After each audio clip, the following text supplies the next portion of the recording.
Gen Z doesn't want to work anymore. And with how soulless and unfulfilling most 9-to-5 jobs are, I completely support them. But the burning question remains. What is the alternative? How do you survive and live out an existence free of a 9-to-5? Escaping the 9-to-5 can be visualized as an epic RPG game filled with trials and tribulations. And before you start playing the game, you must first choose your class. From the Vagabond Traveler to the Digital Mercenary to the Minimalist Monk, there are 8 viable classes you can choose from to begin your journey of escaping the system and never having to work again. I've fully researched the strengths, weaknesses, and requirements of all of them to help you decide which class would suit you the best. Let's begin our journey. Class number 1, the Permaculture Druid. We're going to kick things off with the Permaculture Druid, as a lot of you have been showing interest in this class recently. The Druid aims to escape the 9-to-5 grind by opting for sustainable living over modern urban life. They achieve this through methods such as homesteading, growing their own food, and/or living in off-grid, intentional communities. Strengths and weaknesses. The biggest strengths of the Druid class are their connection to nature, extremely low living expenses, and eco-friendly lifestyle. Living in an intentional community, or WW-woofing, can actually be free in the time you're living there. Homesteading, on the other hand, can be extremely expensive to start up, but scales up pretty well later into the game.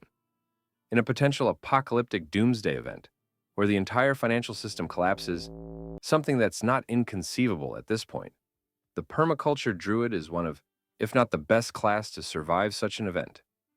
The ultimate point of money is to buy food and other necessities, but the Druid circumvents the necessity for money entirely by skipping directly to the step of creating his own food. It's also a pretty healthy lifestyle overall, with the exercise you get from working outside alongside the organic foods you grow for yourself. Like every class, however, the Druid is not without weaknesses. For one, there's a bit of irony when it comes to escaping the 9-to-5 to live off the grid, because setting up a permaculture ecosystem requires a ton of intensive labor itself. Farmers often have to work all day for years to build and maintain a fully productive and self-sustaining homestead. Even if you live in an intentional community, you're generally expected to work 40 hours a week to help maintain the land. Now, if you're a person who loves nature and building something for yourself, this might not be such a bad thing. Perhaps the worst thing about working a 9-to-5 isn't so much the work itself, but that you're just working to make someone else rich and not even building anything for yourself. If this is your main issue with working a 9-to-5, and not so much the work itself, you might not mind all the work that comes with being a permaculture druid.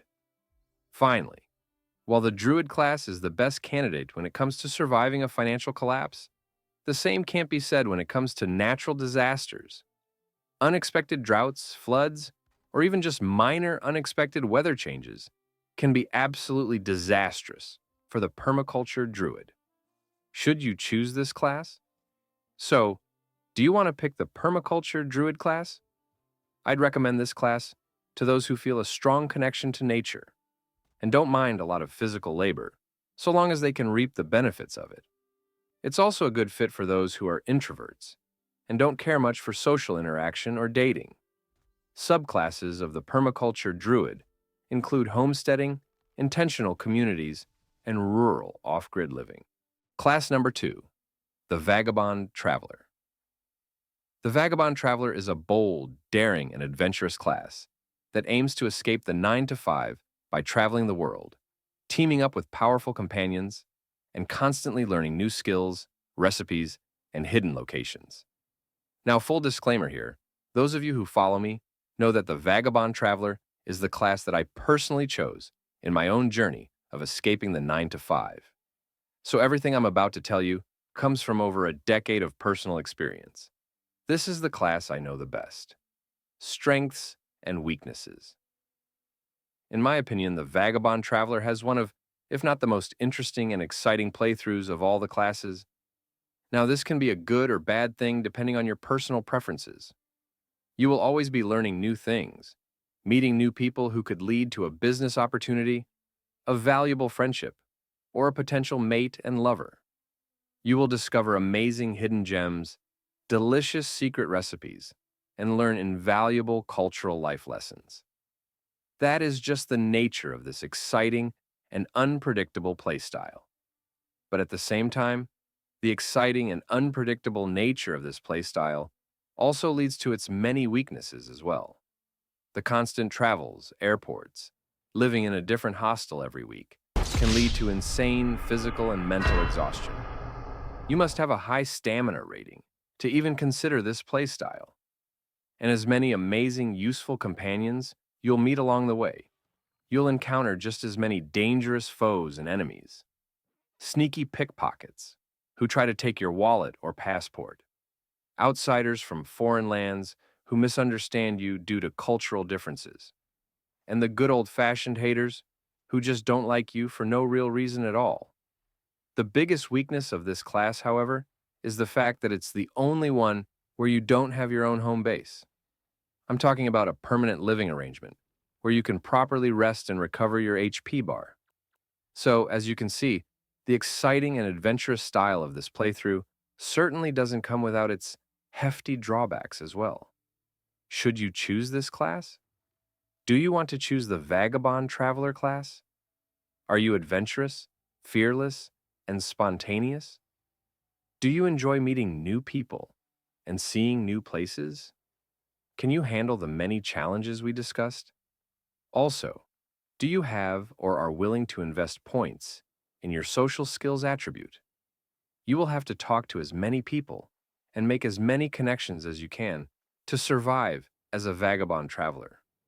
Also, I know a lot of you aren't really interested in dating right now, but trust me, the dating experience is way different and better overseas. So, if you're someone who is still interested in dating, or is at least open-minded to it again, this playstyle might just be the best one for that. I would avoid the Vagabond Traveler class if you are someone who's risk-averse and needs a consistent routine and environment. This playstyle has probably the highest ceiling, but also the lowest floor.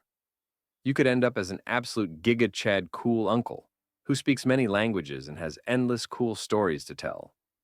You could also end up lost, defeated, and in some cases, even dead. And in this real-life game we're all playing, there's unfortunately no extra lives, no respawning. Don't let your health bar fall too low. Class number 3, the Artisan Alchemist. If you have a lot of points in your artistic and creative attributes, whether through natural talent or deliberate practice, the Artisan Alchemist is a class that I would strongly consider. With the rise of the online marketplace, specifically sites like Etsy, a lot of people are becoming artisan alchemists, transmuting raw materials and ideas into valuable goods for profit. Some examples include handmade jewelry, digital art, DIY kits, resin crafts, vintage goods, and much more. This playstyle allows you to be your own boss and transform your hobbies and passions into monetizable income that allows you to escape the 9-to-5. Strengths and weaknesses. The Artisan Alchemist is a great playstyle that allows you to fully express your artistic and creative talents. It can be very fun and rewarding and even quite profitable if you know what you're doing. It's also a pretty flexible class, as you have the freedom to adjust your production based on your lifestyle. Although this playstyle is quite weak in the early game, as initial sales and marketing can be a challenge, it scales pretty well into the late game as you can expand into workshops, online tutorials, and custom orders once you've built your customer base. Its weaknesses are very similar to that of any online business. It can take a lot of time to both acquire enough skill points to craft these items, and the process of crafting these items itself can take quite a long time as well. Once again, this class is quite weak in the early game, as getting your first few sales is always going to be a challenge. Sales can also be unpredictable no matter what stage your business is in. Market supply and demand is very inconsistent, and as a result, you can see some pretty volatile shifts in your income stream. Should you choose this class? If you value artistic and creative freedom, the Artisan Alchemist is definitely a class to consider. Also, this goes without saying, but make sure you have some points in the crafting skill as well. You will likely have to make some investments in the physical materials in the beginning and live pretty minimalistically while your customer base scales up. But with enough time and dedication, this class can scale up to be monstrously powerful and profitable in the late game. One final side note here. For those of you who are concerned about AI taking your jobs, this craft is something AI won't be able to replace anytime soon, if ever, as AI is severely lacking in physical dexterity. So this is about as AI-proof of a playstyle as you can get. Class number 4, the Undead NEETbuxxer. So, you know how in every RPG game there's a class relying on undead, dark necromancy magic that's universally stigmatized and looked down upon by the rest of society? The Undead NEETbuxxer is the perfect equivalent of that in our real-life game of escaping the 9-to-5. The Undead NEETbuxxer simply collects as much welfare as he can, or lives with his parents as long as possible to sustain a job-free existence. Just like with dark, undead magic, you can't argue that in the end, the results do work. It's just heavily stigmatized because of the controversial nature of it. Outer society views it as draining the life force out of others. Of course, the undead necromancer himself would say that everyone relies on some sort of exploitation of others, and he does have a point. Strengths and weaknesses. The main benefits of this class is that it requires minimum time and effort to maintain, and this gives you the freedom to pursue your own interests and passions. This can even be used to create a hybrid playstyle with some of the other classes in this video. For example, the Artisan Alchemist. The income is also pretty reliable and sustainable, albeit very low and minimalistic. The disadvantages of this class are also pretty obvious. You will face the inevitable stigma and judgment of your family, peers, and society. Even worse, you might fall into the trap of lacking any real purpose and structure and struggle with nihilism. Should you choose this class?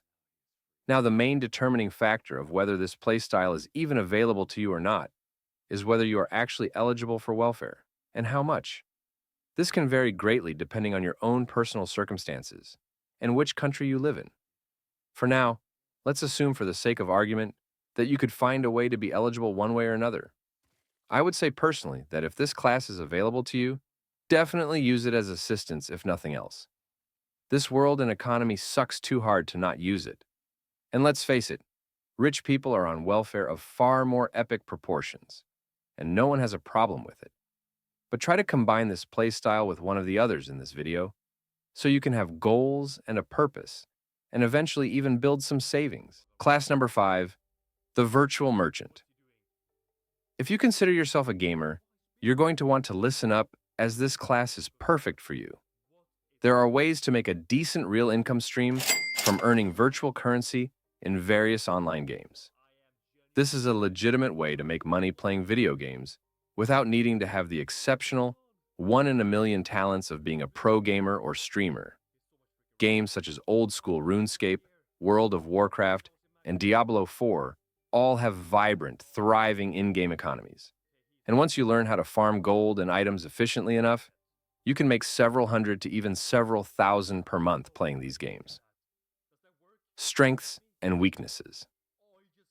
The virtual merchant is pretty strong in the early game, as the initial investment costs are quite low. You only need an internet connection, a game account, and a viable PC, which for a game like old-school RuneScape wouldn't even be that expensive. A lot of you already have most of these things if you're watching this video. It's also technically remote work and can be done from anywhere in the world, meaning this can be combined with other classes like the Vagabond Traveler or a very OP class we'll cover a bit later on, the Minimalist Monk. The income is decently scalable, as well as experienced players can really leverage their knowledge of the markets to really maximize profits. As with most builds that are stronger in the early game, however, this class does fall off a bit in the late game. The problem is, it's ultimately connected to the time you spend farming and grinding, and as a result, there does seem to be an upper cap on how much you can make. You could circumvent this by simply deploying bots. However, this runs you a very high risk of getting caught and banned, where all the time you spent grinding on the account will go to waste. And this leads to perhaps the absolute biggest weakness of this class. Technically, trading in-game currency to third-party vendors is against the terms and conditions in all of these games. So you have to be very careful and meticulous in order to not raise suspicion and get caught.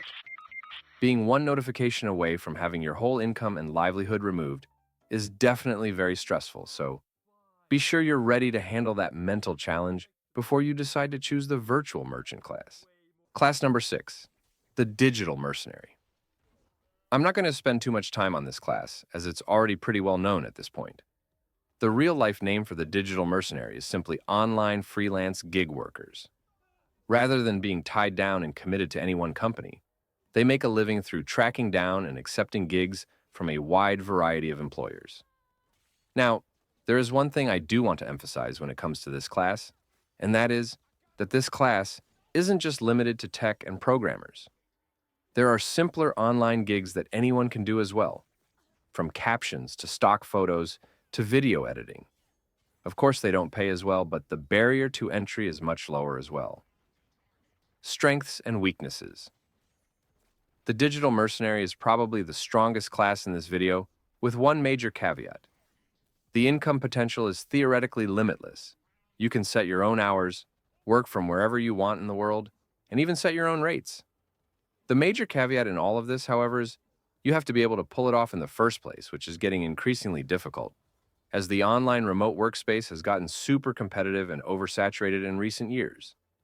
This is where it's important to remember that, again, being a digital mercenary isn't limited to coding and tech, as that market is probably the most oversaturated it's ever been right now. There's all kinds of other things you can do as well, and to get an idea, I'd recommend just hopping on Fiverr and taking a look at all the tasks people are paying for, and seeing which ones you could potentially do or learn to do. Class number 7, the Knowlege Bard. If you have a high level of expertise in any given field, and you enjoy teaching it to others, the Knowlege Bard class might be for you.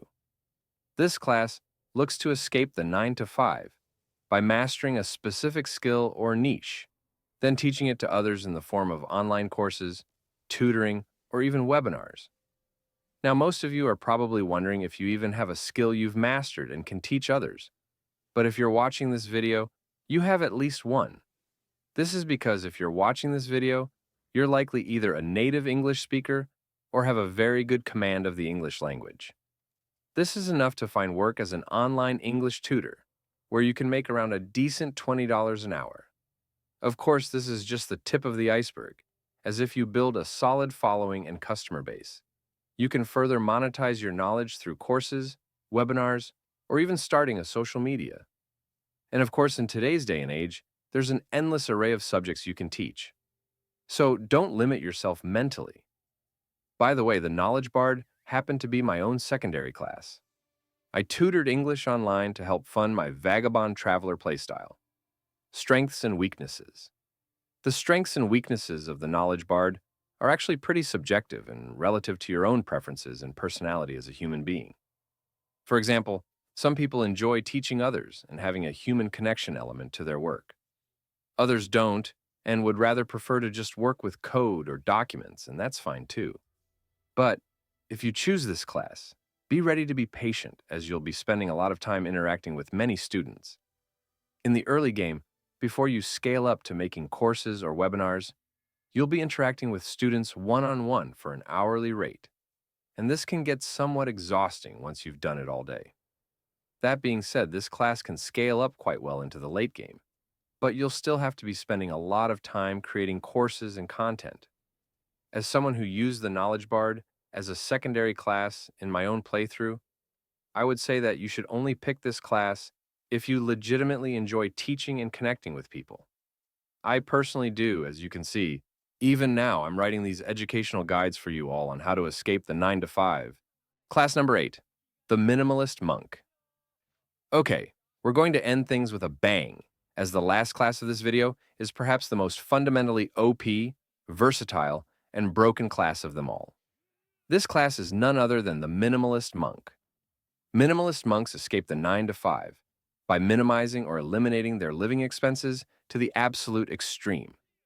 There are a wide variety of strategies the Minimalist Monk utilizes to achieve the ultimate goal, highlighting the insane versatility of this playstyle. Some choose to live in vans, some choose to move overseas, where living expenses are significantly cheaper. Hell, some even choose to be literal monks in an actual monastery.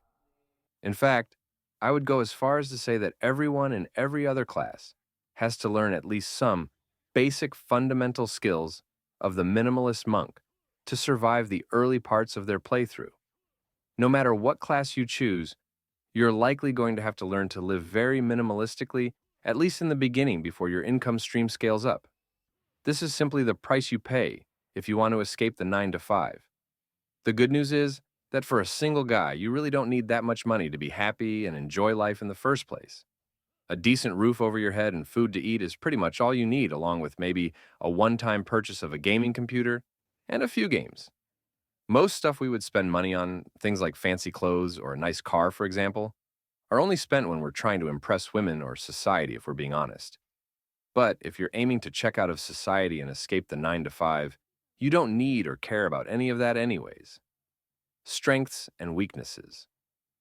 I'll be honest here, this is a class with many strengths and very few negligible weaknesses.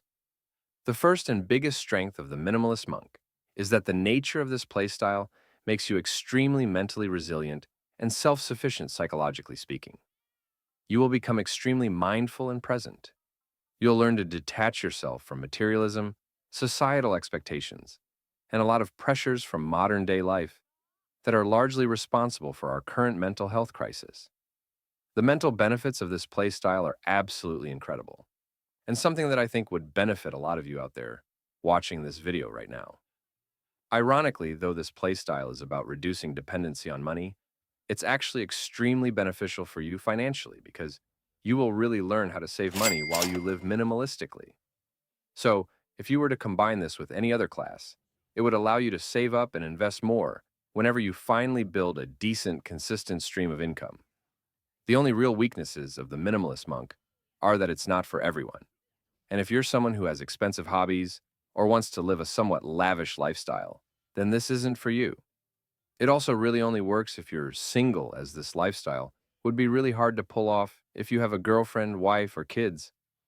Unlike the other classes, it doesn't really scale if it's the only thing you do. But you could combine it with another class to scale up faster, so even that isn't a complete weakness. Should you pick the Minimalist Monk? Yes, you will actually have to at least learn some fundamental principles of this playstyle if you want to escape the 9 to 5. It doesn't mean you have to literally live in a monastery or a van, but you'll have to learn to be happy and healthy without spending much money if you're serious about escaping the 9 to 5. With pretty much every class, you're not going to be making that much money in the beginning, so learning some minimalism skills is absolutely paramount. Now, whether or not you want to go all in on this playstyle, such as living in a van or a super cheap apartment, just depends on your personal preference. I will say that for a single guy, you can actually live quite decently if you choose to go all in on this class. When I watch the van life YouTubers like Ryan Toomey and Trent Arendt, they actually seem to get good sleep, cook well, hell, they can even have a blast playing video games out of their van, all while living very cheaply. So, definitely learn to master the basic fundamentals of this class. And if you feel like you can live this way while being relatively happy and content, you can consider going all in on becoming a minimalist monk. So, now that you've seen all the classes, it's time to do a tier list placement for all of them. So that way you can compare and contrast and decide which class you will choose for your first playthrough. OP tier. We're going to put the Minimalist Monk as the only class in the OP tier, as it has so many benefits with minimal, no pun intended, drawbacks. There's literally no barrier to entry, and the skills you learn from this playstyle are absolutely paramount to the journey of escaping the 9 to 5. Its versatility also means that this class can be combined with just about any other class on the list as well. S tier. Our first class we'll be putting in the S tier is the Vagabond Traveler. The sheer freedom and adventure from this playstyle is something that I think a lot of young people could use, especially for those feeling lost and without a purpose. You will learn and grow so much if you successfully complete this journey. The only thing that keeps me from putting this in the OP tier is that unlike the Minimalist Monk, it's not for everyone. We're also going to be putting the Virtual Merchant in the S tier. The reason is because it probably has the lowest barrier to entry of any class on the list. All you need is an internet connection and a somewhat decent gaming computer, something most of you watching this video already have, and you can already begin. It's also perfect for gamers and allows you to monetize your hobbies without having to face the long odds of becoming a pro gamer or streamer. A tier. The Knowlege Bard will be our first and only class placed in the A tier. Since you can teach just about anything, this class is perhaps the most versatile of them all, outside of the Minimalist Monk. It's also quite strong both in the early and late game, as the barrier of entry isn't too high, and it does have the potential to scale into the late game as well. That being said, it's not for everyone, and it can be quite exhausting teaching all day. Only consider this class if you legitimately enjoy teaching and watching others improve under your guidance. B tier. The first class we'll be placing into our B tier is the Artisan Alchemist. It's a fun and creative outlet that gives you a productive, monetizable way of expressing your artistic talents. However, due to quite a hefty barrier of entry, I can't put it higher on the list. It requires quite a big initial investment of physical materials and time as you look to market and scale up your business. And this is quite risky as there is no guarantee of success. I'm also going to be putting the Undead NEETbuxxer into the B tier. It's probably the easiest and lowest effort of any class to maintain. And unlike most people, I actually do think you can be happy with this playstyle. It all just depends on if you have the mental resilience to fight back against the inevitable criticism you'll surely face for your involvement in the dark arts. Also, the barrier of entry is quite high, as depending on your country, it can be surprisingly hard to claim welfare benefits. Unfortunately, I'm going to have to put the Permaculture Druid as our first class in the C tier. I know a lot of you wanted to try this class, and I'd love to place it higher, but I have to be honest, so you know what you're getting yourself into? After some research, I learned homesteading is actually insanely expensive and difficult to start up. And even if you tried another subclass, such as an intentional community or living off-grid, you're still going to be working at least 8 hours a day just to sustain the farm, which kind of defeats the point of escaping a 9-to-5. It takes a surprising amount of skill to learn how to grow food and run a farm, and if you fail, the consequences can be catastrophic. But that being said, this is just my own personal tier list placement. If you think you have what it takes to make this class work, and you really want to give it a try, more power to you. I'm also going to be putting the Digital Mercenary in the C tier as well. This reason for this placement is purely in the context of the current time and year we're living in. If I made this video in 2018, this class would be absolute S, and maybe even OP tier, as remote work was still a relatively new concept, and the job market wasn't so competitive back then. But because it's become so oversaturated now, it's really hard to find consistent work, even for seasoned, experienced mercenaries. You're really going to be navigating a cyberpunk dystopia if you try to play this class right now. But if you think you have what it takes, and it really appeals to you, don't let me stop you.